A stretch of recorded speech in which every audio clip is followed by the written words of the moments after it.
Hello everyone, this is Tom Fox and I would like to welcome you to episode 169 of the FCPA Compliance and Ethics Report.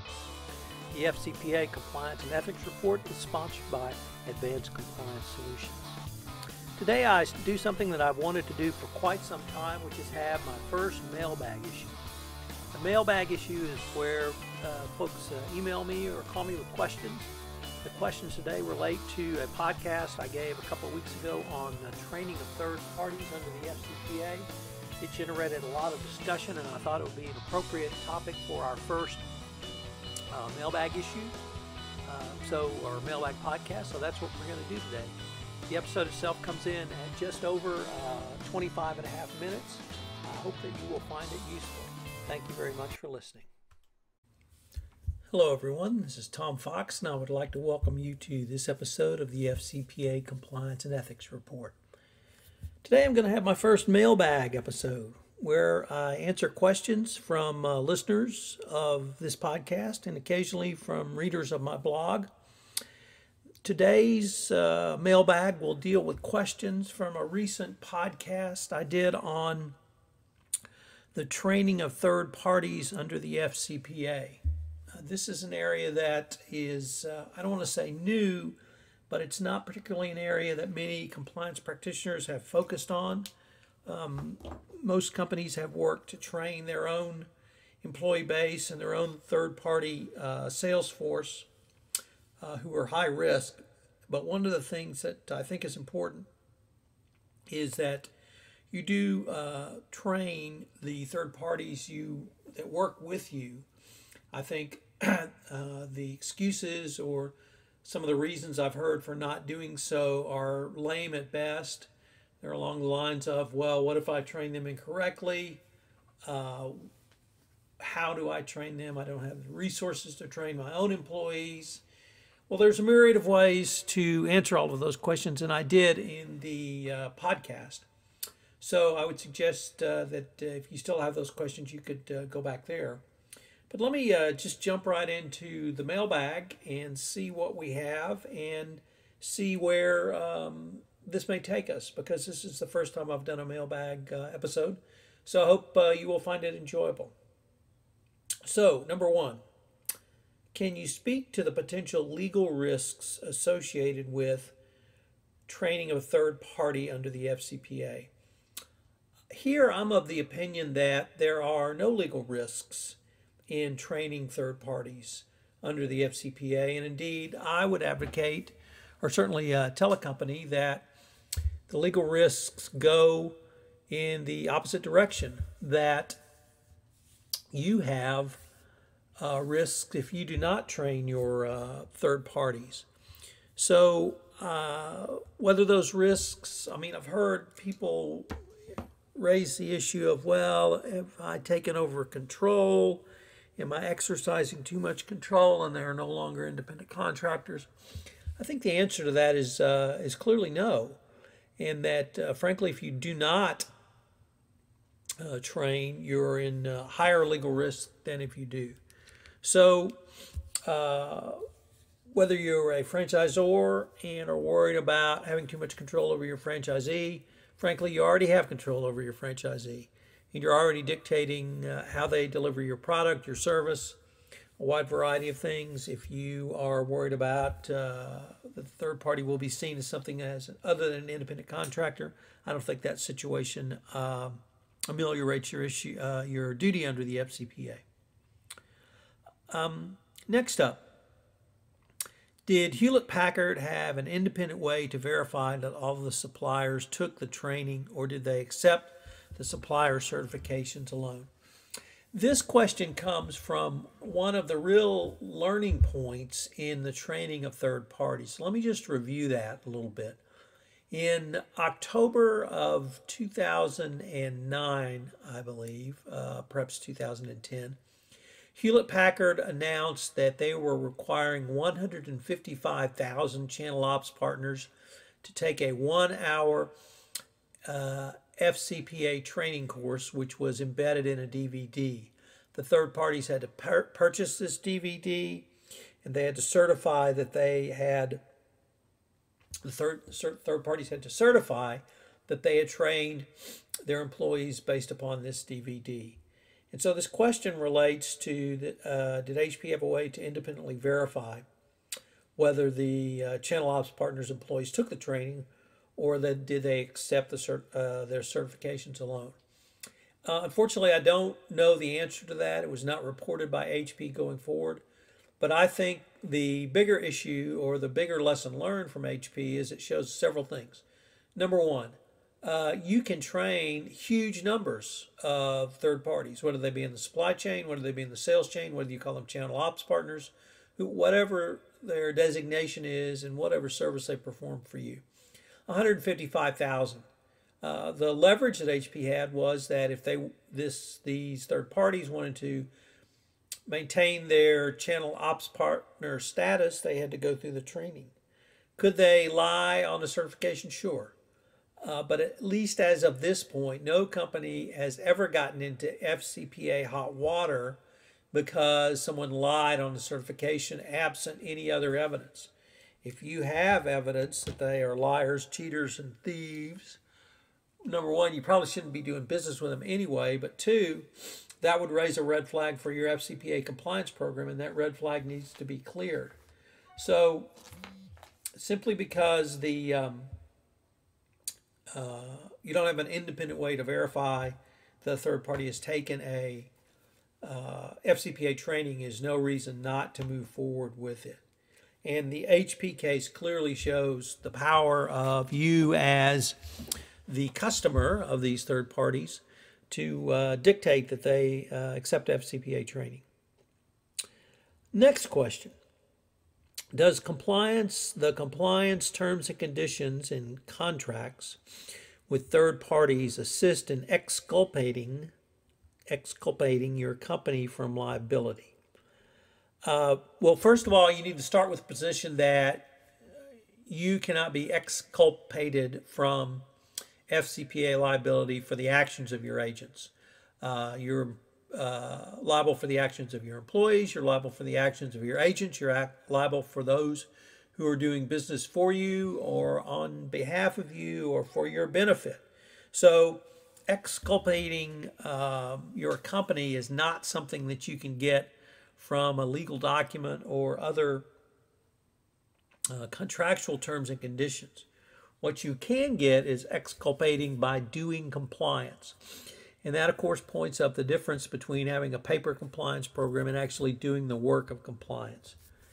If you train your third parties, if you have FCPA compliance terms and conditions as suggested by the Department of Justice and Securities and Exchange Commission in the FCPA guidance, if you monitor, if you have gone through the life cycle of third-party management, as I have advocated, with a business justification, with a questionnaire, with the appropriate due diligence and evaluation of the due diligence, contractual terms I've mentioned, and in managing the relationship going forward, and then a third party engages in FCPA violative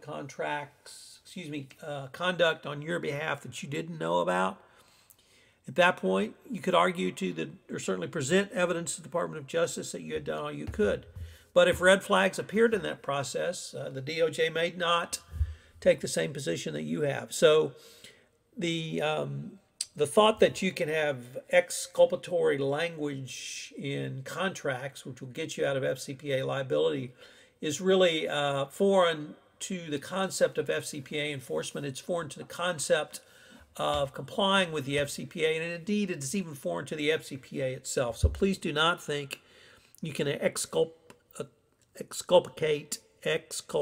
yourself by just simply having language in a contract or even having a written compliance program. Next question.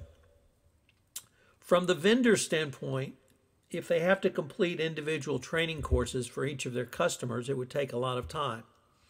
Can a vendor share their course with other customers and then have the customers accept it in lieu of having the vendor complete the customer's training? The short answer to that is it depends, but it depends on the quality of the training they received. So if they received a Tom Fox FCPA training course, then I would argue to someone who looked at it later that they've received the minimum training they need, or at least suggested by the Department of Justice. But the key is that you need to satisfy yourself as to the adequacy of their training. Say they're TRACE certified and they've gone through the TRACE process. Simply having a TRACE certification is not, and nor should it be, enough. You need to actually look at that certification. You need to look at the underlying report to see what TRACE may or may not have found. TRACE can provide training, and if TRACE does provide training to a vendor or other third party, that's certainly something you can consider. And if I reviewed TRACE, I've seen TRACE training, and I'm pretty confident that it meets the minimum standard requirements that the Department of Justice, or the minimum standards the Department of Justice would ask you to put in place. But the key is that you have to satisfy yourself as to the adequacy of the other training. You don't have to be bullheaded and say, no, it's my training, or no one's training at all. And if you look at someone else's training and you find deficiencies or gaps or holes in that training, then you can supplement, and you don't have to put the vendor through the full training course. But most vendors are, once they understand that by becoming FCPA compliant and by taking FCPA training, that gives them a market differentiator as to other vendors in the geographic area. So if they're an agent on the sales side, clearly a plus, and the same for someone in the supply chain.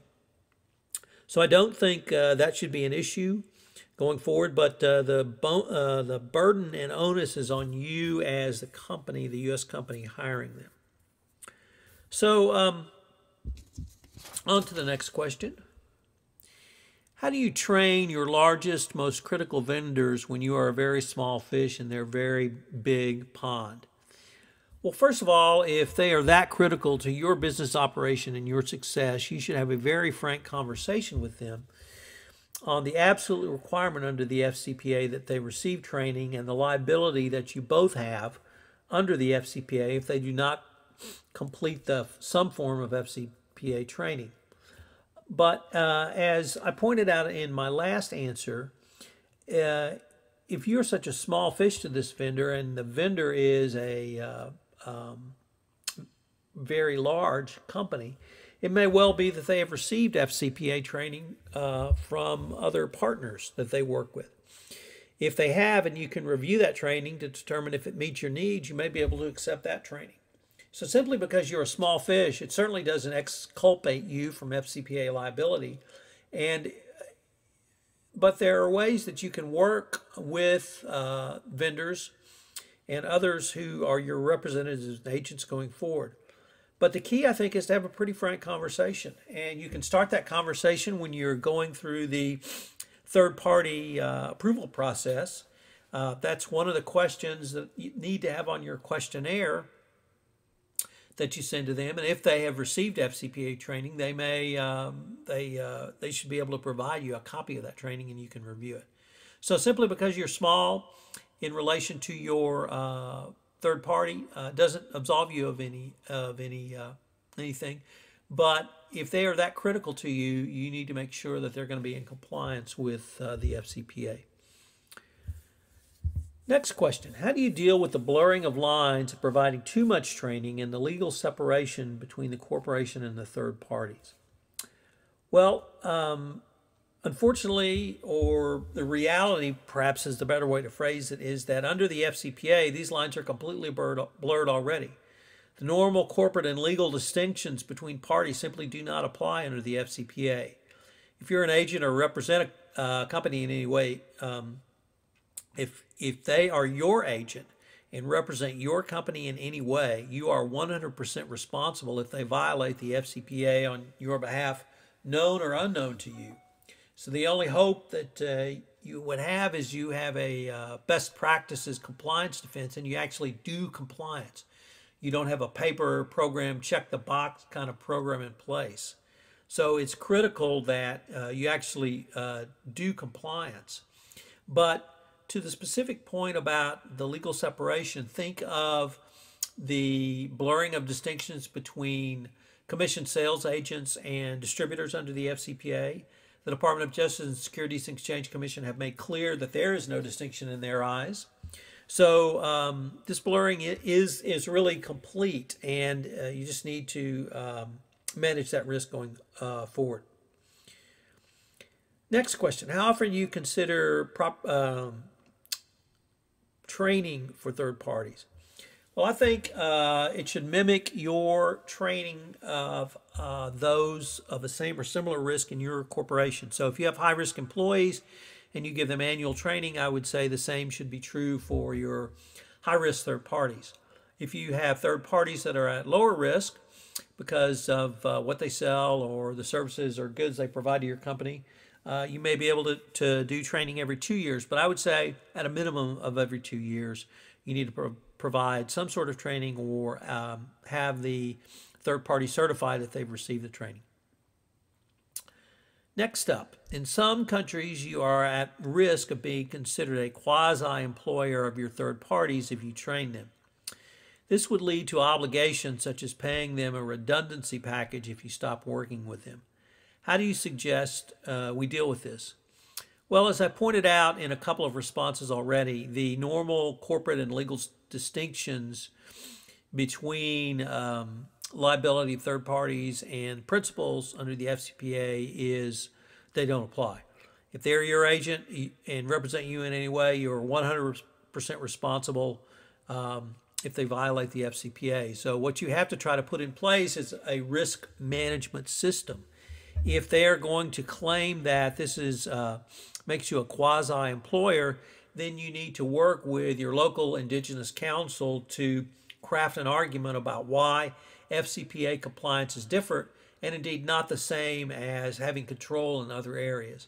But if you're dictating terms and conditions, if you're a franchisor and you're dictating how a franchisor sells your product or service, if you're dictating how they can display your products or service, if you have agreements regarding trademark, trade licensing, or names as a distributor, you may already be there, and this FCPA question is really superfluous.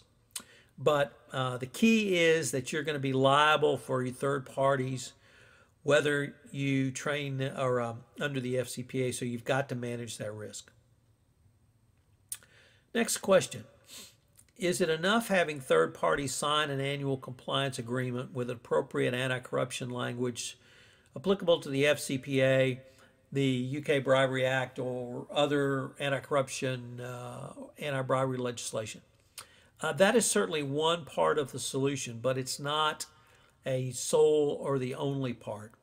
You described the 5 steps in the life cycle management of third parties. Annual certifications come in on step 5, which is managing the relationship. Simply having a certification that they have not violated the FCPA is not in and of itself sufficient. It's certainly a good step, but it's not something that you can completely rely on. So my suggestion would be that you need to have the training as well, in addition to the certification that they have not violated the FCPA in the past.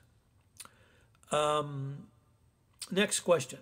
Should a company require certification of training? If so, how do you get that with CD-ROM-based training? Yes, certification should be required, and you should track who does the training or who takes the training. For those, if you're wondering who should take the training in the third parties you work with, if it's a small outfit, I would suggest everyone. But if it's a larger company, I would suggest the people handling your account. So if you're working with an international freight forwarder or a customs broker, perhaps you could limit it to either the senior executives of the company or those handling your account. If you're even further worried about certification results, you can test on it, but I don't think that's something we've seen necessary at this point. So you should require a certification of the training. You need to document who took the training. You need to document the training, which means keep a copy of the training materials, whether it's a PowerPoint slide deck, a CD-ROM, a DVD, or other. And then have that available, update that as appropriate, and continue to train going forward. And of course, if a regulator ever comes knocking, you've satisfied the Tom Fox mantra of document, document, document everything, including your training of third parties. So next question. Tom, using your example, let's say HP is one of your vendors and it shows up as high risk. and they say, sorry, we have thousands and thousands of customers, and we can't train our workforce using every one of their individual CDs, online courses, and the like. We, HP, can, however, give you evidence that we train our workforce. Is this an okay solution? As I explained earlier, I think if you review that training material, you could certainly satisfy yourself, and more importantly, it could satisfy your FCPA compliance program if you have those materials available to you. I have looked at training materials that others have put out in the context of this issue, and I've approved some. Occasionally, I would make some suggestions for 1 or 2 points. But as most of us know, the principles of FCPA compliance are simple or relatively straightforward principles. I acknowledge that implementing these principles is not always easy, but it's a relatively straightforward exercise, and communicating those in a relatively straightforward manner is something that you can do as well, and you can check as to whether or not others have done it in a different context. Next question. We have run into concerns regarding co-employment when trying to train our on-site contractors' temps. How can we assure that our temps contractors are properly trained on our anti-bribery processes and policies, but avoid co-employment status? Once again, under the FCPA, these lines are completely and totally and already blurred. These normal corporate distinctions between temps or contractors, if they violate the FCPA on your behalf, you are equally liable.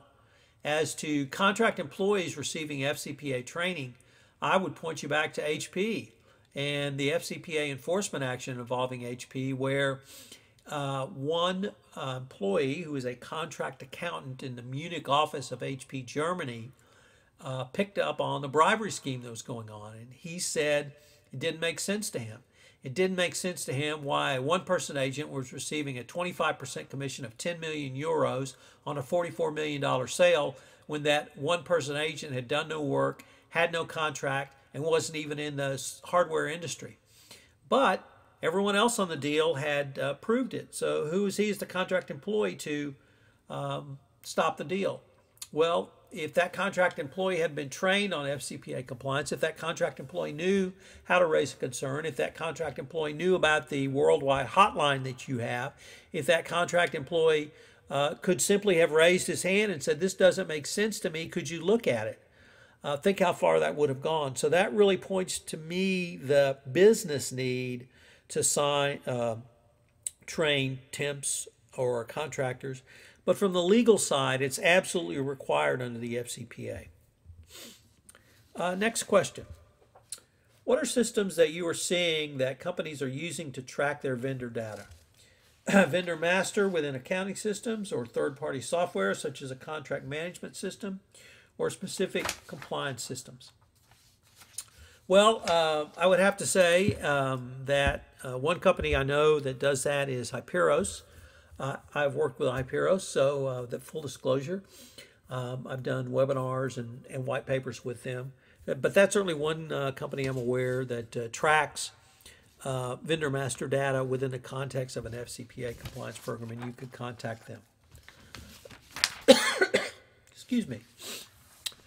When training a large number or a large volume of third parties, how do you ensure that the relevant business person is taking the training and the supplier doesn't have an assistant taking the training? Well, certainly you can test the knowledge of those who have said they took the training, but perhaps the better way would be to have a direct conversation with them about the importance of the training to your company, and that by doing so, it will make them more marketable to other U.S.-based companies. My experience is that anyone you give will give you an hour of their time annually to maintain a good business relationship. And since this can make them a market differentiator, then I think that they will accept that as well. The key, though, is that really this is just an hour a year at max training, unless you deem them high risk and want to give them other training. So it's a relatively short amount of time, 1 hour. It is a important issue to you as the customer. It's an important issue to others who may want to use them, and how your third party may be able to use this as a market differentiator. So just have that conversation, explain it, and the times I've engaged in that, it is something that has resonated with a third party. And finally, our last question from today's mailbag. Who determines who are high-risk employees? What's the basis of this? A department title, job code function, or job description? Well, I think you as the customer, as the U.S. company subject to the FCPA, need to make the determination of who the high-risk employees are with the third parties. I mentioned the executives of a company. If it's a small company, certainly those working on your account, those who will be receiving your monies, those who may be engaged in negotiating or working with government officials overseas. So that's something that you need to work on, you need to analyze, you need to risk rank. With that information, it will give you I think, a matrix on who receives what type of training. So I hope you've enjoyed this first mailbag episode. I've certainly enjoyed it. I would encourage anyone who has questions about any of my podcasts to please send me a question, and like I've done today. You can email me at tfox@tfoxlaw.com. This is Tom Fox, and thank you very much for listening to this episode of the FCPA Compliance and Ethics Report. Hello, everyone. This is Tom Fox again. As I mentioned at the start of my podcast, this podcast is sponsored by Advanced Compliance Solutions. Earlier this week, on Monday, in my blog at the FCPA Compliance and Ethics blog, I announced a new service offering, which is fixed fee or flat fee compliance consulting work, where I will give you 10, 20, X hours a month for a fixed fee. If this is something that will interest you, I hope you would contact me. You can reach me at tfox@tfoxlaw.com. Thank you very much.